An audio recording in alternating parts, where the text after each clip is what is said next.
പുതിയൊരു വീഡിയോയിലേക്ക് സ്വാഗതം.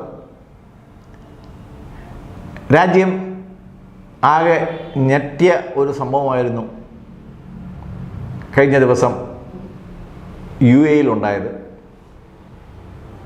ഇന്ത്യൻ എയർഫോഴ്സിൻ്റെ ചുണക്കുട്ടി എന്നറിയപ്പെട്ടിരുന്ന ഹിന്ദുസ്ഥാൻ എയറോനോട്ടിക്സിൻ്റെ കടിഞ്ഞൂൽ കുട്ടിയായ തേജസ് എന്നുള്ള ലൈറ്റ് കോമ്പാറ്റ് എയർക്രാഫ്റ്റ് ഒരു വ്യോമാഭ്യാസ പ്രകടനത്തിന് ഇടയ്ക്ക് തകർന്നു വീഴുകയും പൈലറ്റ് മരിക്കുകയും ചെയ്തു. വളരെ ദുഃഖവും നിരാശയും ഉണ്ടായ ഒരു സംഭവമായിരുന്നു അത്. രാജ്യത്താകെ തന്നെ ഒരു മ്ലാനത, പ്രത്യേകിച്ച് വ്യോമ പ്രതിരോധ രംഗത്ത് ഒരു മ്ലാനത ഉണ്ടായി. ഈ അപകടം ഉണ്ടാകുമ്പോൾ നമ്മൾ ശ്രദ്ധിക്കേണ്ടിയിരുന്ന ഒരു കാര്യം, വിദേശ എയർ ഷോകളിൽ പോകുമ്പോൾ നമ്മളെ വിമാനങ്ങൾക്ക് കൂടുതൽ സെക്യൂരിറ്റി നൽകേണ്ടതുണ്ടായിരുന്നു എന്നാണ്. നമുക്കറിയാം, ഒരു F-35 വിമാനം അമേരിക്ക നിർമ്മിച്ച് UK നേവിക്ക് നൽകിയ F-35 വിമാനം ചില യന്ത്ര തകരാറുകൾ തുടർന്നാണെന്ന് തോന്നുന്നു തിരുവനന്തപുരം വിമാനത്താവളത്തിൽ 40 ദിവസത്തോളം വിശ്രമിക്കുകയുണ്ടായി. ആ സമയത്ത് ഈ വിമാനത്തിൻ്റെ അടുത്ത് പോകാനോ ഫോട്ടോഗ്രാഫ് എടുക്കാനോ ഒന്നും ആരും അനുവദിച്ചിട്ടില്ലായിരുന്നു. മാത്രമല്ല,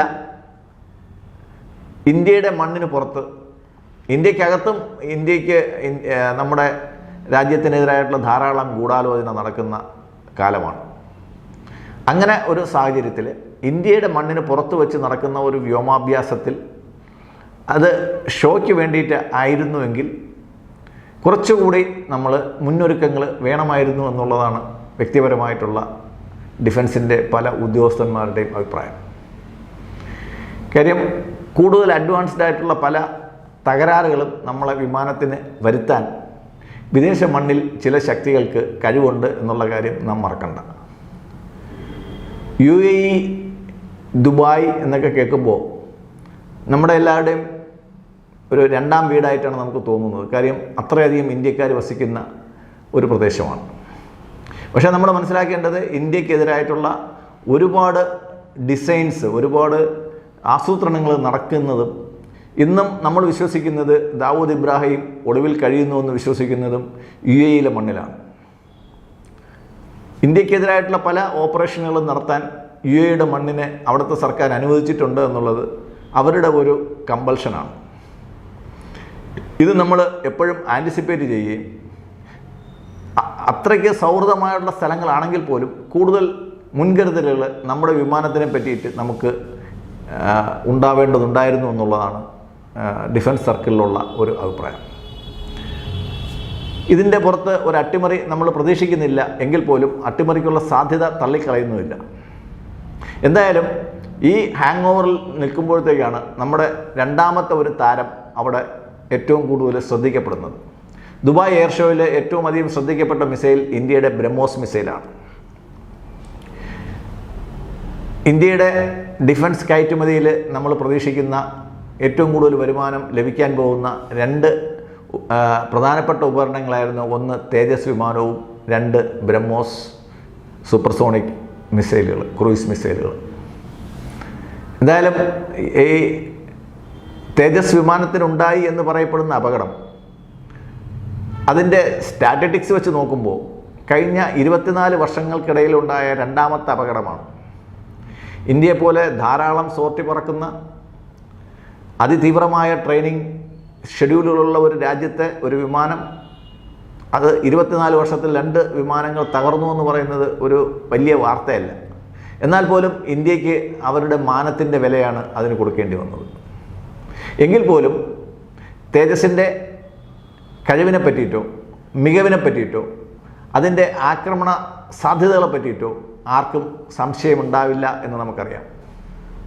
ഈ രംഗത്തെ വിദഗ്ധർക്കറിയാം, ഒരു എയർ മാനുവറിൽ ഒരു അപകടം ഉണ്ടാകാൻ പോകുന്നത് വലിയ ഒരു സംഭവമല്ല. അത് സാധാരണ സംഭവിക്കാൻ സാധ്യതയുള്ള ഒരു അപകടമാണ് സംഭവിച്ചത്. എന്തായാലും അതിൻ്റെ കോർട്ട് ഓഫ് എൻക്വയറി നടക്കുന്നുണ്ട്. ഈ ഒരു അപകടത്തിൻ്റെ എല്ലാ വശങ്ങളും ഇന്ത്യ ഗവൺമെൻറ്റും എയർഫോഴ്സും മറ്റ് സംഘടനകളും എന്തായാലും വളരെ പ്രശംസനീയമായ രീതിയിൽ നടത്തി വരുന്നുണ്ട്. ഇപ്പോൾ ഇന്ത്യക്ക് ഇവിടെ ആശ്വാസകരമായിട്ടുള്ള വാർത്ത, ഓപ്പറേഷൻ സിന്ദൂറിലെ ബ്രഹ്മോസിൻ്റെ മികവ് ഒരുപാട് ഏഷ്യൻ രാജ്യങ്ങളെയും ആഫ്രിക്കൻ രാജ്യങ്ങളെയും ലാറ്റിൻ അമേരിക്കൻ രാജ്യങ്ങളെയും ബ്രഹ്മോസ് വാങ്ങിക്കാൻ നിർബന്ധിതരാക്കി എന്നുള്ളതാണ്. പല ചോയ്സുകളും ഉണ്ടെങ്കിലും വിലക്കുറവിലും പ്രകടനത്തിൻ്റെ മികവിലും ബ്രഹ്മോസ് ലോകത്തെ ഏറ്റവും മികച്ച മിസൈലായി തന്നെ നിലകൊള്ളുന്നു. ഫിലിപ്പീൻസ് എന്ന് പറയുന്ന രാജ്യം ആൾറെഡി ഈ മിസൈലുകളുടെ ഒരു ഭാഗം വാങ്ങിച്ചിട്ടുണ്ട്. അവർ രണ്ടാമത്തെ ഓർഡറിന് വേണ്ടിയിട്ട് അവർ തയ്യാറെടുത്തുകൊണ്ടിരിക്കുന്നു. ഇന്തോനേഷ്യ ആണെങ്കിൽ നമുക്കുള്ളതുപോലെ Su-30 MK ഫോർ ഇന്ത്യയാണ് MKI. അതേപോലെ മലേഷ്യയ്ക്ക് MKM ഉണ്ട്. അപ്പോൾ സുഖോ MKMൽ ഉപയോഗിക്കാൻ വേണ്ടിയിട്ട് മലേഷ്യ ഈ വിമാനത്തിന് നമ്മുടെ ബ്രഹ്മോസ് മിസൈലിന് വേണ്ടിയിട്ട് വാങ്ങാനുള്ള തയ്യാറെടുപ്പിലാണ്. ഇന്തോനേഷ്യ ഏകദേശം $450 മില്യൺ ഇതിൻ്റെ കരാറിൻ്റെ ഒരു പൂർണ്ണ രൂപമായി കഴിഞ്ഞിട്ടുണ്ട്. അടുത്ത ഏതാനും ദിവസങ്ങൾക്കകം അത് ഒപ്പിടുമെന്നുള്ളതാണ് നമ്മൾ പ്രതീക്ഷിക്കുന്നൊരു വാർത്ത. കൂടാതെ വിയറ്റ്നാമിനും UAEക്കും സൗദിക്കും എല്ലാം ഈ ബ്രഹ്മോസ് വാങ്ങാനുള്ള താല്പര്യത്തിൽ നിൽക്കുന്നതുകൊണ്ടാണ് ഈ എയർ ഷോയിലെ താരമാക്കി നമ്മൾ ബ്രഹ്മോസ് മിസൈലിനെ അവതരിപ്പിച്ചത്. കൂടാതെ മറ്റ് 10ഓളം രാജ്യങ്ങൾ ബ്രഹ്മോസിന് വേണ്ടിയിട്ട് വെയിറ്റ് ചെയ്യുന്നുണ്ട്. ബ്രസീൽ പോലുള്ള വലിയ രാജ്യങ്ങൾ പോലും ഇന്ത്യൻ മിസൈലിന് വേണ്ടിയിട്ട് വെയിറ്റ് ചെയ്യുന്നുണ്ട്. ഒന്ന്, നമ്മുടെ പ്രൊഡക്ഷനിലെ അപാകത, പ്രൊഡക്ഷനിലെ കുറവ് നമ്മൾ നികത്തിയിട്ടുണ്ട്. ഇപ്പോൾ പ്രൊഡക്ഷൻ നമ്മൾ ഏകദേശം 4 ഇരട്ടിയോളം വർദ്ധിപ്പിച്ചിട്ടുണ്ട് എന്നാണ് ഡിഫൻസ് മിനിസ്റ്റർ കഴിഞ്ഞ ലക്നൌവിലുണ്ടായ ഒരു ചടങ്ങിൽ അറിയിച്ചത്. അങ്ങനെ ലോക മിസൈൽ വ്യാപാര രംഗത്ത് ഒരു ലീഡറാവാനുള്ള ഇന്ത്യയുടെ മോഹം ദുബായ് എയർ ഷോയിൽ സഫലമാവുകയാണ്. ചെറിയ തിരിച്ചടികളൊക്കെ ഉണ്ടാവാം. എന്തായാലും തേജസിൻ്റെയും പുതിയ ഓർഡറുകൾക്കായിട്ട് നമുക്ക് പ്രതീക്ഷിക്കാം. ചെറിയ സംഭവങ്ങളിൽ നഷ്ടപ്പെട്ടു പോകേണ്ടതല്ല നമ്മുടെ ആത്മവിശ്വാസവും മനോവീര്യവും. നന്ദി, നമസ്കാരം.